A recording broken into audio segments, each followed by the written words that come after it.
This is my 2005 Chevy Malibu, new style, the new body style V6. Remote start does not work.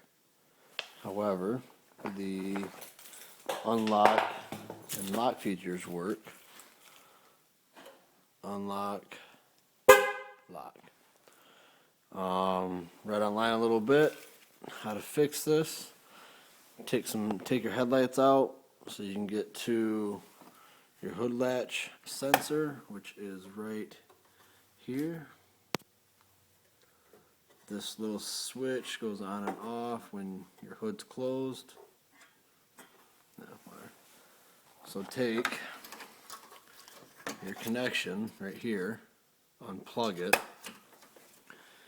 make a little jumper wire, connect the black and purple together, which will create a closed circuit to let the car know that your hood is closed. So you just take your little jumper wire, put it in the top two holes.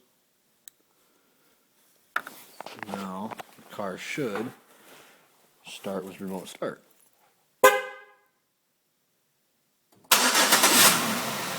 Voila!